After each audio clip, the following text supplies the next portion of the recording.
Driver's Seat TV, the gold standard in Canadian automotive TV journalism.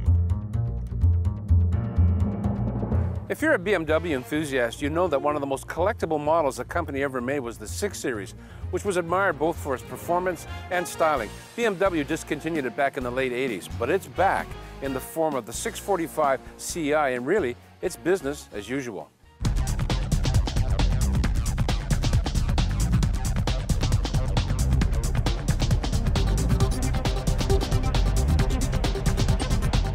Like its predecessor, the new 6 Series is an eyeful. No surprise there. After all, it was designed by BMW's controversial head of design, Chris Bangle. But this isn't just any soft top. For one thing, it features an unusual fin structure convertible design, which has a vertical rear glass window. What's the point of that, you might ask? Well, aside from being aesthetically intriguing, it allows you to electronically raise or lower the rear window independent of the top itself. This feature makes the 645 Ci unique in the automotive industry. But that's not all. The 645 Ci is brimming with high-tech gadgetry and bits and pieces, not the least of which is BMW's infamous iDrive, the subject of tremendous criticism and controversy over the past few years. In the 645 Ci, the iDrive system has been made a little more user-friendly, and some of the controls within the iDrive are duplicated elsewhere. The stereo volume, for example. This begs the question, what's the point of it? It's no secret that iDrive has essentially been a failure for BMW, and it's probably just a matter of time before it's phased out altogether.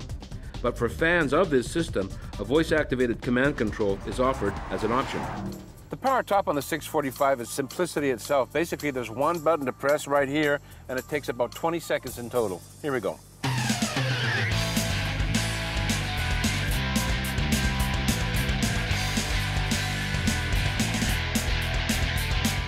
Other high-tech goodies include an adaptive cruise control that regulates the distance between you and the car in front during highway driving, headlights that move with the car during turns, and an active suspension system that features electronically controlled sway bars. You want bells and whistles? The 645 Ci has got them in abundance. At the heart of the 640 Ci is BMW's ubiquitous 4.4-liter V8 engine with their variable valve timing system and a variable intake manifold. It develops 325 horsepower at 6,100 RPM and will take the 645 Ci from 0 to 100 kilometers an hour in under 6 seconds. There are 3 transmission choices, a 6-speed manual, 6-speed automatic, and 6-speed sequential shift. Our test car had the manual gearbox, which again makes this car unique in the industry. Very few upscale luxury automobiles come with a clutch these days, and it was a nice surprise. Safety duties are handled by reinforced A-pillars, driver and passenger front, side, and knee airbags, and automatic pop-up roll bars that are deployed in the event of a rollover, all managed by the vehicle's advanced safety electronics control system. If it matters, combined fuel economy for the 645 Ci convertible equipped with a manual transmission is 12.8 liters per 100 kilometers. Price tag for the convertible is $109,000 before taxes and extras. The 645 is not a huge seller for BMW. This is a pretty rarefied market, and the competition is keen, including the Jaguar XK8 and Mercedes CLK, to name just 2. But BMW has always marched to its own drummer. And whether or not that appeals to you in this case, well, I guess that's between you and your pocketbook.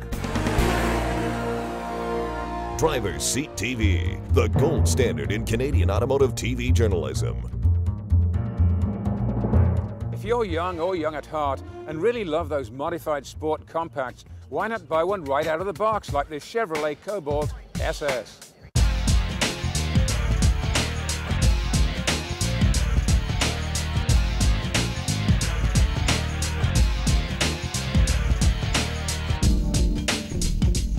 The SS may be based on Chevrolet's Cobalt platform, but it's a remarkable sports coupe performer and shows what can be done with a bit of technical imagination. It just looks right and might well be a modified sports compact that's had tens of thousands of dollars spent on it to bring it up to snuff. The Cobalt SS bodywork has various modifications to enhance airflow, including a huge rear wing that would do justice to a touring car racer. Also featured a huge and nicely styled 18-inch wheels, which really set this car off beautifully. As far as the interior goes, this is still basically a Cobalt, which is a price point vehicle, so it's not especially luxurious inside. What I do like about the car a lot is the driving position. The steering wheel is just the right diameter. It's got a nice thick leather-covered rim to it. The seats are very well designed, very supportive, and I really feel like I'm in a little race car here. In the bright yellow, my SS came in. The car turned heads wherever it went. Looks aside, the most dramatic improvement over the basic Cobalt comes from the 4-cylinder power plant. It's a GM EcoTech 2-litre and is equipped with a supercharger to endow it with 205 horsepower. A truly creditable achievement by the engineering people at Chevrolet. The car will top 100 kilometers per hour in less than 6.5 seconds. I just love the way they've put this boost gauge for the supercharger on the trim, the A-pillar trim here. That's kind of neat. Reminds me of some of those SS Chevrolets of years gone by, which I think had a hood-mounted tack, which was kind of a neat touch. There wasn't as much torque steer as I'd expected. This tendency for the steering wheel to go its own way under hard acceleration in front-wheel drive cars. It can be a real problem with power like this. In fact, the car is very stable and tractable when driven hard, though it's very easy to chirp the front-driven wheels when really taking off quickly.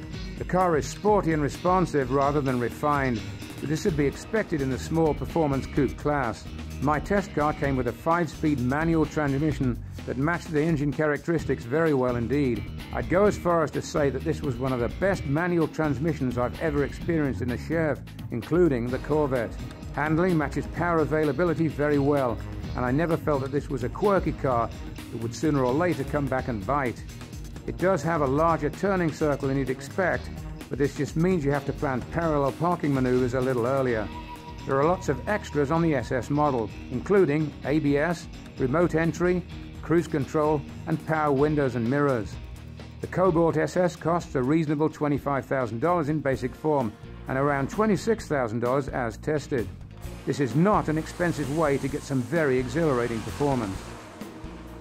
I really like this little Chevy. It looks great and it goes like stink. It's a fitting addition to the SS legend.